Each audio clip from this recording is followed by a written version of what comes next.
ప్రస్తుతం మనం ప్రెస్ క్లబ్లో అయితే ఉన్నాం. సో ఇక్కడ మరుగుజ్జు సంఘ సభ్యులంతా కలిసి అయితే మీటింగ్ పెట్టడం జరిగింది. సో మరి వారితో మాట్లాడి తెలుసుకుందాం. అంటే వారి సమాజంలో ఎలాంటి సమస్యలు ఎదుర్కొంటున్నారు, సో వాటికి సంబంధించి వీరికి కావాల్సింది ఏంటి ప్రభుత్వం నుంచి అనేది ఒకసారి వారితో మాట్లాడదాం. ప్రభుత్వం దగ్గర నుంచి ఇప్పటి వరకు మీకేం వచ్చినాయి? మాకేం రాలేదు. నా కూతురు చదువుకునింది, అయినా పాప అప్లై చేసింది జాబ్ కోసము, జాబ్ రాలేదు, ఏం పని చేసుకోలేదు. నా పాప పెళ్లి చేసినాను, ఒక కొడుకు సాకుండేది ఎట్లా అని బాధపడుతుంది. అందుకు నేను ఏం కష్టం చేయలేను, నా భర్త ఏం కష్టం చేయలేడు. కాళ్ళు నొప్పులు, గ్యాస్ ట్రబుల్ ఉంది ఆయనకి. తిరిగేకి కష్టము, చాలా కష్టము. చూపించుకోవాలంటే డబ్బు ఉండదు, అవసరానికి పింఛన్ వస్తుంది, ఇంట్లోకి వాడేస్తాను. 60,000 అయినా సార్లు పిల్లోళ్ళు ఉండే పని కదా, సార్లు మేడం. అందుకని ఆడ ఏమేమో చేసింది నా కూతురు, అయినా ఆ పాపకు జాబ్ రాలేదు. చదువుకునింది, అప్లై కూడా చేసింది, డిగ్రీ చదివింది. అక్కడే కాలేజీలో చదువుకునేందుకు. అందుకు ఏం చేయాలో ఎక్కడ చేయాలని మా సమస్యలు ఎవరికి చెప్పుకుంటే లేదు మేడం. వెనక ఉందా ఎవరూ లేరు మాకు. ఇద్దరము వికలాంగులమే, ఇద్దరము ఏం పని చేయలేము, కష్టం చేయలేము. లేదు మేడం, ఎవరికి కలిసి. అందుకే ఇక్కడ వచ్చి అన్న అప్పుడప్పుడు పిలుస్తాను. అందుకోసం ఏమొచ్చింది, బియ్యం వేస్తారు అంతే మేడం, బియ్యం వేస్తారు. ఇంకా ఇంట్లో ఎంత ఉంటుంది, మేము కష్టం చేసేకి మాకు రాదు, కష్టం చేయలేము. ఏదో ఉన్ని కాటికి తిని పిల్లలకు చూసుకుంటా ఉంటాం, ఇళ్ళల్లో పని చేసుకోవాలా, లేకపోతే అది ఇలా. సార్ మీ పేరు? నా పేరు శివశంకర్, అడగండి. మాది ఎల్బీనగర్లో, ఎన్టీఆర్ నగర్, రంగారెడ్డి జిల్లా. మేము ప్రభుత్వాన్ని ఏం కొడుతున్నామంటే, మాకు 4,000 పింఛన్ ఇస్తున్నారు, ఆల్రెడీ 6,000 ఇస్తున్నారు, అది ఇవ్వలేదు. ఇవ్వండి, మాకు పర్మనెంట్ జీవనాధారం కల్పించే సదుపాయాలు కలిపేయండి. ఈ పింఛన్ ఆశ పెట్టి ఊకోకండి. కమర్షియల్ గవర్నమెంట్ కాంప్లెక్స్లు ఉంటాయి, బస్ స్టాండ్లు ఉంటాయి, ఎన్నో ఆఫీసులు ఉంటాయి. ఆఫీసులలో కూడా మాకు ఒక షెటర్ ఏర్పాటు చేయండి. రైతు బ్యాన్లో ఒక అడ్డ వేయండి. మా దవాఖానలలో మా సైజుకు అనుగుణంగా మేము చేసే పని మాకు ఇవ్వండి. మేము పెద్దల పని ఇవ్వమంటలేము. మాకు బస్ పాస్ కూడా పర్మనెంట్ చేయండి. ప్రతి సంవత్సరం ఒకసారి రెన్యువల్ చేసుకుంటూ ఇబ్బంది పడి కూడా వద్దు. మాకు రైల్వే వాళ్ళు కూడా ఒక్కసారే పాస్ ఇస్తారు. మా వయసు 100 సంవత్సరాలు వచ్చేంత వరకు ఒకటే పాస్, మళ్ళీ రెన్యువల్ చేసే అవసరం లేదు. అదే విధంగా ఏర్పాటు చేయండి. ప్రతి విషయంలో హాస్పిటల్ కానీ ఎక్కడ పోయినా మాకు సపరేట్ విఐపీ లైన్ ఇవ్వండి. హాస్పిటల్ పోయినా మమ్మల్ని అందరి వికలాంగుల కంటే మమ్మల్ని ప్రతి ఒక్కరు చిన్న చూపే చూస్తారు. ఎక్కడ పోయినా ఎగ్జిబిషన్లోనూ జంతువుని చూడడం కానీ మనం అంతకంటే ఎక్కువ విచిత్రంగా మమ్మల్ని చూస్తుంటారు. మేము బాధపడాల్సి వస్తుంది దాన్ని చూసి. మాకు ప్రభుత్వ పరంగా ప్రతిదీ జీవనాధారం, మాకు రేషన్ షాపుల విషయంలో కానీ, పెట్రోల్ పంపుల విషయంలో కానీ, ఆటోలు కానీ, ట్యాక్సీలు కానీ, బ్యాటరీ బండ్లు కానీ, మాకు ఊర్లో నగరాల్లో కరెంటు బిల్లు కట్టమని ఆటోలు తిరుగుతారు. వాళ్ళకి 25,000 30,000 ఇస్తారు. అదే పోస్ట్ మాకేంటి, మా బండి మీదే మేము కరెంటు బిల్లు కట్టండి, ఇక్కడ మేము వచ్చి చెప్తాము. ఒకటే కాదు, 20-30 బస్సులు ఇవ్వండి, 50 బస్సులు ఇవ్వండి, మేము చేసుకుంటాం. మాకు అప్పుడు 20,000 10,000 వస్తాయి. 6,000 కంటే న్యాయమే కదా. ఇప్పుడు 6,000 రూపాయలు మాకు 10 రోజుల జీవనాధారం కూడా కాదు, మాకు వచ్చే మందులకు కాదు. మాకు పిల్లలున్నారు. మా సైజుకున్నాగానే, మా సైజు ఎంత ఉందో దానికి అనుగుణంగానే బండి మాడిఫికేషన్ చేయి. లేని పోలో వెంకలు పెట్టి ఆపకండి. ఇప్పుడు నేను కూడా బండి నడిపిస్తా చూడండి. నేను నా 4 అడుగులు 2 అంగుళాలు నేను బండి నడిపిస్తా చూడండి. వేరే సార్ రికార్డింగ్ చేయండి, సార్ రికార్డింగ్ చేయండి, చూపిస్తాను.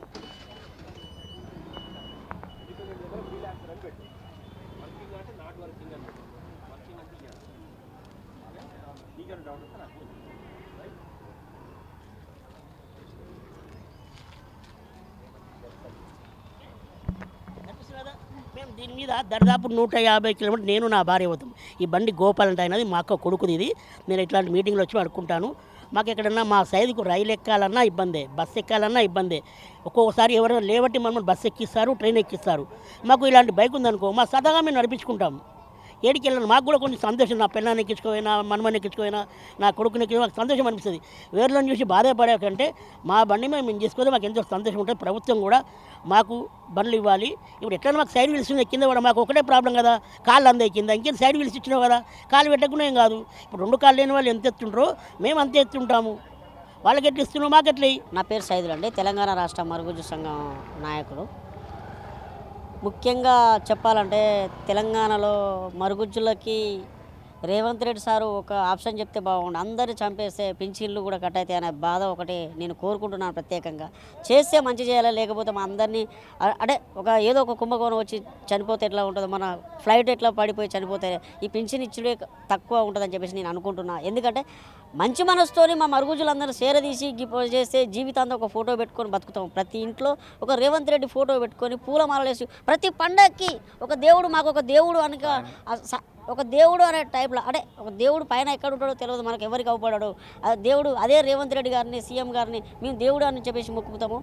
ఎందుకంటే మా మరుగుజులకు చాలా సమస్యలు ఉంటాయి. నార్మల్ పర్సన్స్ వాళ్ళకు కంటే ఎక్కువ మాకు చాలా విపరీతమైన సమస్యలు ఉంటాయి. మాకు ఎవరు పిల్లనివ్వరు, మాకు నార్మల్ అమ్మాయిలు కానీ ఇంకోరు కానీ ఈ రోజుల్లో ఇప్పుడున్న జనరేషన్లో ఎవరు పిల్లనివ్వరు. మాకు పుట్టే పిల్లలు కూడా జన్యుటెక్కు లోపం వల్ల ఉంటారు కాబట్టి వాళ్ళకు చాలా ప్రాబ్లమ్స్ ఉంటాయి. అందుకే నేను ఒకటే అంటున్నా, మాకు సపరేట్ ఒక కాలనీ కట్టేయండి. మాకంటూ ఒక సపరేట్ ఏది చూసినా మరుగుజ్జులో కాలనీ మరుగుజ్జులకు ఒక పిల్లలు ఉంటారు. వాళ్ళకు స్కూల్లో పిల్లలు ఒక్కొక్క స్కూల్ కార్పొరేట్ స్కూల్లో ఒక ఇద్దరిని జాయిన్ చేసినా కానీ ఆరాంసే మా పిల్లలు మేము చదువుకోవడానికి మాకు అవకాశం కల్పించినట్టు ఉంటుంది. మా కన్నీటి వెంట రోజుకి ఒక్కసారి ఒక్క డ్రాప్ అయినా వెళ్ళిపోతాయి మా కష్టాలను తలుచుకుంటే. అయినా మేము బ్రతుకుతున్నాము, కానీ ఏ ప్రభుత్వం మమ్మల్ని ఆదుకోవడం లేదు. నాలాంటి వాళ్ళు బ్రతకాలంటే చాలా కష్టము. కొంతమందికి పింఛన్ వస్తే బతుకుతున్నారు సర్దుకొని, కానీ కొంతమందికి సర్టిఫికెటే లేదు, పింఛన్ ఎక్కడి నుండి వస్తుంది.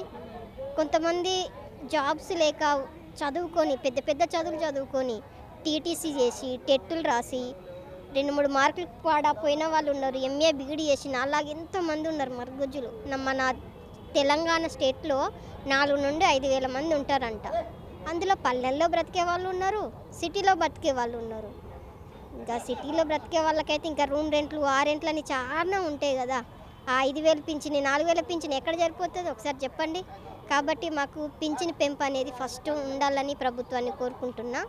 మళ్ళీ మా పిల్లలు అనే వాళ్ళు ఉంటారు కదా, వాళ్ళకి కార్పొరేట్ సంస్థలలో స్కూళ్ళల్లో విద్య అనేది మాకు ఫ్రీగా ఉండాలి ప్రభుత్వాన్ని, ఇదొకటి కోరుకుంటున్నా. నెక్స్ట్ వికలాంగులు మరుగుజ్జులు మాత్రమే, వికలాంగులు అంటే వాళ్ళ డిమాండ్స్ వాళ్ళకి ఉంటాయి. మరుగుజ్జులకి మాత్రమే 10 లక్షలు ఏమంటారు దాన్ని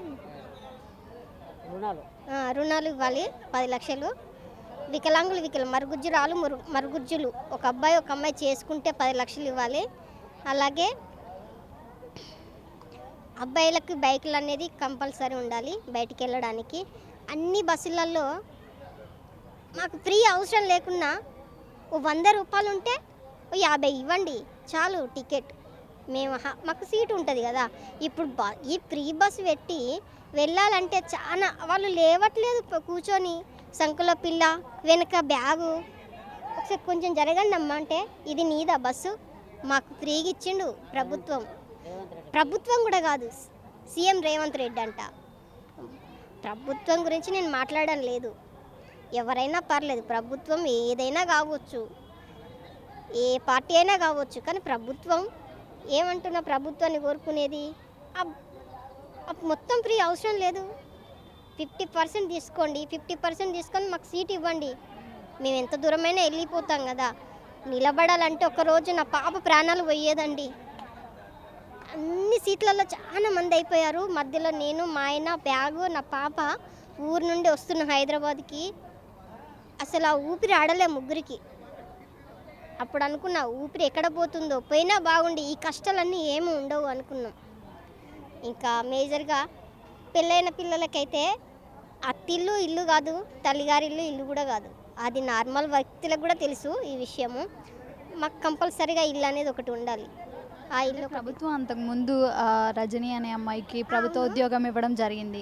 మరి మిమ్మల్ని అందరిని ఎందుకు పట్టించుకోవట్లేదు? అంటే ఒక్కళ్ళని పట్టించుకుంటే సరిపోదు కదా, మీ సంఘంలో ఉన్న వాళ్ళందరికీ కూడా సాయం చేయాలి. అవును, పాపం సీఎం గారు మరి మర్చిపోయారో లేకపోతే ఆవిడ గారు హ్యాపీ బట్ ఆమెకి ఇచ్చినందుకు, కానీ ఆవిడ గారు ఒక్కరున్నారు అనుకుంటున్నారో లేకుంటే వీళ్ళందరినీ మర్చిపోయి ఇంతమంది ఉన్నారో లేరో అనుకుంటున్నారేమో. కానీ ఒకసారి మమ్మల్ని సీఎం గారు ముందుకు తీసుకెళ్తే మేము ఇంతమంది ఉన్నాము, ఆవిడ ఒకరే లేరు, ఆమెకి అంత పెద్ద జాబు కాకుండా ఆమెకంటే చిన్న జాబు, ఒక అంగన్వాడీ టీచర్ లాంటి జాబు, ఆయా లాంటి జాబు, ఇంకా వేరే వేరే సంస్థలలో క్లర్క్, చదువుకొని వాళ్ళు ఉంటే క్లర్క్ లాంటి జాబు ఇస్తే మేము అందరికీ 30-40 వేలు జీతం ఉంటే అందులో మాకు 10-15 వేలు ఇవ్వండి చాలు, బతికేస్తాం హాయిగా.